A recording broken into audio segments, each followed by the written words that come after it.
లాంబరధరం విష్ణుం శశివర్ణం చతుర్భుజం ప్రసన్నవదనం ఛాయేత్ సర్వవిఘ్నోపశాంతయే అగజా ఆనన పద్మార్కం గజాననమహర్నిశం అనేకదంతం భక్తానాం ఏకదంతముపాస్మహే ఏకదంతముపాస్మహే. మాతృదేవో భవ.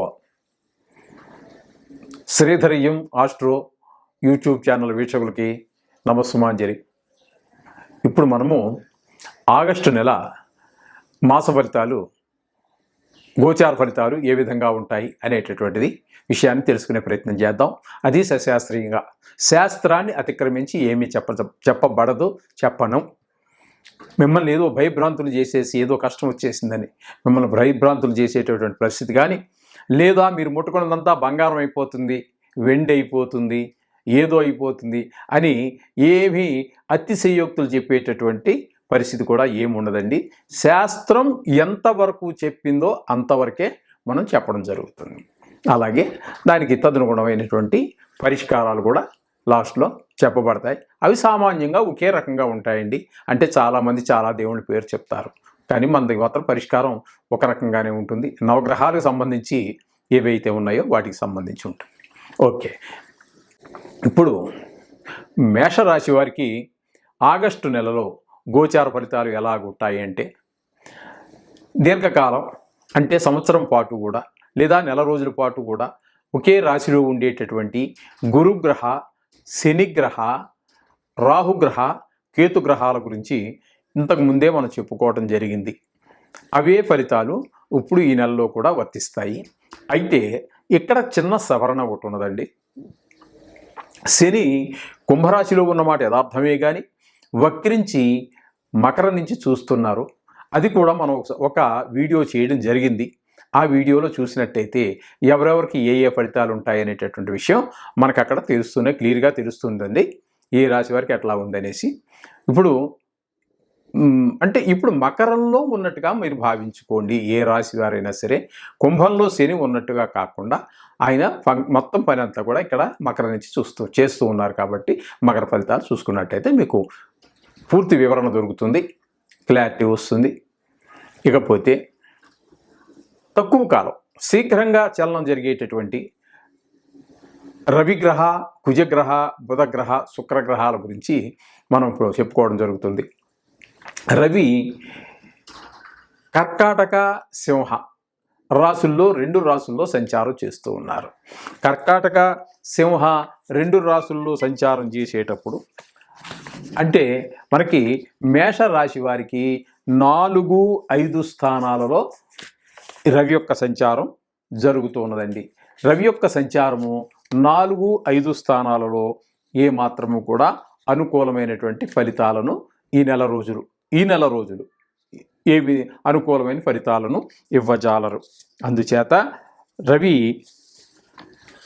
కొంచెం ఆరోగ్య విషయంలో కొంచెం అనుకూలించకపోవటం, 4వ స్థానంలో సంచరించేటటువంటి కర్కాటకంలో సంచరించేటటువంటి 16వ తారీఖు వరకు మీకు అందవలసినటువంటి సుఖాలన్నీ పొందలేకపోవటం, ఈ విధమైనటువంటి అంటే వాహన సౌఖ్యం అంటే వాహనం ఎక్కడికో పోతుందని కాదండి, ఆ వాహనం మీద వెళ్ళేటప్పుడు కొంచెం అననుకూలత, ప్రతికూలతలు ఏర్పడటం, లేకపోతే బండి ట్రబుల్ ఇవ్వటము, ఇట్లా ఈ విధంగా వాహనం సౌఖ్యం కానీ మరి మిగతా సౌఖ్యాలు ఏవైతే మీకు అక్కడి నుంచి, అలాగే భూగృహాలకు సంబంధించినటువంటి రిపేర్లు రావటము, లేకపోతే క్రయ విక్రయాదులకు సంబంధించినటువంటి ఏవో చిన్న చిన్న ట్రబుల్స్ రావటము, ఈ విధమైనటువంటివి అవన్నీ జరుగుతూ ఉంటాయి. ఇక 17వ తారీఖు నుండి నెలాఖరు వరకు కూడా ఆయన సింహరాశిలో సంచారం చేస్తూ ఉంటారు. ఆ సింహరాశిలో సంచారం చేసేటప్పుడు మీకు పూజ మీద మనసు నిలబడకపోవటము, పిల్లలు కొంచెము ఎక్కువగా ప్రవర్తించడము, పిల్లలు ఎక్కువగానే ప్రవర్తిస్తారు, మరింత ఎక్కువగా ప్రవర్తించడము, అందులో కొంచెం ప్రతికూలంగా ప్రవర్తించడం, మీరు చెప్పిన దాన్ని చెప్పకుండా కొంచెం చెప్పని దాన్ని చేయటం, ఈ విధమైనటువంటి ఫలితాలు కొన్ని మనకి ఆ సూర్యుడు రవి సింహంలో సంచారం చేసేటటువంటి సమయంలో మనకి ఈ విధమైనటువంటి ఫలితాలు ఉంటాయి మేషరాశి వారికి. ఇకపోతే కుజుని యొక్క సంచారం ఏ విధంగా ఉంటుంది అంటే, కుజుని యొక్క సంచారం కూడా 2 రాసుల్లో సంచారం చేస్తూ ఉన్నారు. 26వ తారీఖు వరకు వృషభంలో అంటే 2వ స్థానంలోను, తదుపరి ఈ 5 రోజుల పాటు అంటే 27, 28, 29, 30, 31 ఈ 5 రోజుల పాటు మిథునంలోనూ కుజుని యొక్క సంచారం చేసేటటువంటి పరిస్థితి కనపడుతోంది. అయితే 26 వరకు ఆయన సంచారము ద్వితీయంలో జరుగుతున్నందున మీకు కొంచెము ప్రతికూలమైనటువంటి ఫలితాలే ఉంటాయి. అనుకూలమైనటువంటి ఫలితాలు ఇవ్వరు. అంటే రావాల్సినటువంటి ధనం చక్కగా టైంకి రాకపోవటం, మనం ఎవరికో ఇస్తానని మాట ఇచ్చామనుకోండి, ఆ సమయంలో మనం వారికి ఆ సమయంలో ఆ డబ్బులు అందచేయలేకపోవటం, మాటకు సంబంధించి కొంచెం కటుత్వం పెరుగుతూ ఉంటుంది. దాన్ని కూడా కొంచెం జాగ్రత్తగా చూసుకోండి. కటువుగా మాట్లాడకుండా అదే భావాన్ని చాలా సున్నితమైన పదాల్లో కూడా చెప్పవచ్చు, చాలా సౌమ్యంగా చెప్పవచ్చు. అదే మాటని చాలా కఠినంగా అవతల వాళ్ళకి విరోధం తెప్పించే విధంగా, కోపం తెప్పించే విధంగా కూడా చెప్పవచ్చు. ఒకే భావాన్ని అది మాటలో ఉండేటువంటి తీరును బట్టి ఉంటుంది. అది కొంచెం తగ్గించుకోండి. ఇక భార్య పిల్లలు కుటుంబంలో కూడా కొన్ని చిన్నపాటి కొంచెం అనారోగ్యాలు కావచ్చు, లేకపోతే వాళ్ళు మన మాట వినకపోవటం కావచ్చు, మొత్తం మీద ఏదో కొంచెం కుటుంబంలో చిన్నపాటి చిరాకులు కలిగించే పరిస్థితి ఉంటుంది ఈ ద్వితీయ స్థానంలో ఆయన సంచారం చేసేటప్పుడు. అంటే 26వ తారీఖు వరకు. ఆ తదుపరి 5 రోజులు మాత్రం తృతీయంలో మీకు అనుకూలమైనటువంటి ఫలితాలు ఇస్తాడు. తృతీయంలో మీకు అక్కడ మీరు ఉద్యోగం చేసేటటువంటి స్థలంలో కావచ్చు, వ్యాపారం చేసే స్థలంలో కావచ్చు, ఇంటి పక్కన ఉండేటటువంటి ఇరుగు పొరుగు కావచ్చు, వారందరూ కూడా యొక్క సహాయ సహకారాలు మీకు బాగానే అందుతాయి. అట్లాగే మీరు ఏదైనా ఒక మాట ఇచ్చినటువంటి మాటని నిలబెట్టుకోగలుగుతారు. పరాక్రమం, సూర్యం ఇవంతా చూపించడానికి కూడా, అంటే పరాక్రమం చూపించడం అంటే కత్తి పట్టుకుని యుద్ధం చేయడం అని కాదండి. అంటే మీరు మీ మాటను మీరు నిలబెట్టుకోవడం అనేది ఒక పరాక్రమంలోకి వస్తుంది. ఆ విధంగా మీ మాటను మీరు నిలబెట్టుకోవడం జరుగుతుంటుంది. ఈ విధంగా కుజుని యొక్క సంచారం 2 రాసుల్లో జరుగుతూ ఉంటుంది. ఇక బుధుని యొక్క సంచారం కనుక మనం చూసినట్టయితే ఆయన కూడా 2 రాసుల్లో సంచారం చేస్తూ ఉన్నారు. ఎందుకంటే 11వ తారీఖు వరకు సింహం అంటే మేషరాశి వారికి 5వ స్థానము, తదుపరి వక్రించి మళ్ళీ కర్కాటకంలో ప్రవేశిస్తూ ఉన్నారు. అర్థమైందండి? 11వ తారీఖు వరకు సింహంలో ఉంటారు. 11వ తారీఖు వరకు సింహంలో ఉంటారు. ఆ తదుపరి వక్రించి మళ్ళీ కర్కాటకంలో ప్రవేశిస్తూ ఉన్నారు. అందుచేత ఇక్కడ మీకు బుధుడు యొక్క ఫలితాలు మనం చెప్పుకోవాల్సి వస్తే, ఆయన వక్రించిన తరువాత ఉండేటటువంటి 12వ తారీఖు నుంచి అంటే 11 తీసేసాడు 31లో, అంటే 20 రోజులు మీకు అనుకూలమైనటువంటి 4వ స్థానానికి సంబంధించినటువంటి ఆ బుధునికి సంబంధించినటువంటి, అంటే ఒక వ్యాపార విషయంలో కావచ్చు, మీ తెలివితేటలు ప్రదర్శించడంలో కావచ్చు, కొంచెం లాభాలు రావటంలో విషయంలో కావచ్చు, ఇవన్నీ కూడా మీకు వక్రించి సింహం నుంచి కర్కాటకంలో ప్రవేశించినటువంటి ఆ 20 రోజులు కూడా మీకు అనుకూలమైన ఫలితాలు ఇస్తాడు.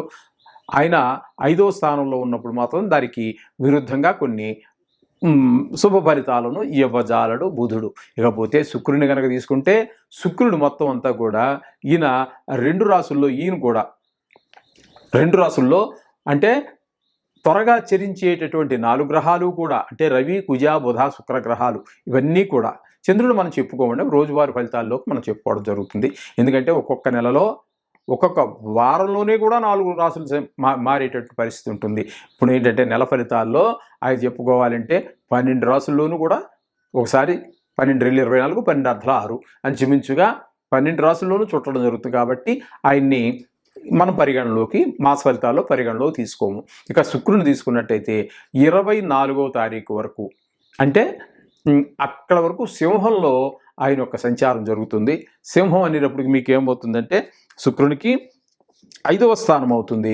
అలాగే ఆ తదుపరి కన్యా రాశిలో ప్రవేశం జరుగుతుంది. కన్యా రాశిలో కేవలము అంటే 24 తీసేస్తే 7 రోజులు మాత్రము మీకు కన్యలో సంచారం చేస్తారు. ఆ కన్యలో 7వ స్థానంలో కన్యలో సంచారం చేసేటటువంటి 6 రోజులు 6, 7 స్థానం కన్య సింహంలో అంటే 5 రోజుల్లో మీకు సంచరించేటటువంటి 24 రోజులు కూడా మీకు మంచి శుభ ఫలితాలు ఇస్తారు. ఆ తదుపరి సింహం కన్యలో ప్రవేశించినటువంటి 6 రోజులు శుభ ఫలితాలను ఇవ్వజాలడు ఎవరు? శుక్ర భగవానుడు. ఆ 24 రోజుల్లో ఏ విధమైన శుభ ఫలితాలు అంటే ఆయన మీకు కుటుంబంలో భార్యాభర్తల మధ్యన అనురాగం కానివ్వండి, రోగాలు, రుణాలు, మీరు ఎవరికైనా డబ్బులు ఇవ్వాల్సి ఉంటే ఇచ్చేయడం జరుగుతుంది. మీకు ఎవరైనా డబ్బులు ఇవ్వాల్సి ఉంటే వాళ్ళు ఇచ్చేయడం జరుగుతుంటుంది. లేదా వాళ్ళు ఇవ్వాల్సి వచ్చినా ఇచ్చేస్తారు, మనం ఇవ్వాల్సి వచ్చినా వస్తుంది. కొత్త రుణాలు చేయవలసినటువంటి అవకాశం ఏమీ ఉండదు. ఒకవేళ చేయవలసి వచ్చినా మీరు ఎవరినైనా అడిగినా తప్పకుండా రుణం మీకు పుడుతుంది. ఈ విధమైనటువంటి ఇకపోతే మీకు లలిత కళలలో ప్రవేశం ఉన్నట్టయితే సంగీతం కావచ్చు, సాహిత్యం కావచ్చు, నృత్యం కావచ్చు, ఇట్లా ఎందులోనైనా ఇట్లాంటి సంగీతాల్లో వాటిలో మీకు ప్రవేశం ఉన్నట్టయితే ఆయా రంగాల్లో కొంత రాణింపు కనబడుతూ ఉంటుంది. మనసు ఉల్లాసంగా, ఉత్సాహంగా ఉంటుంది.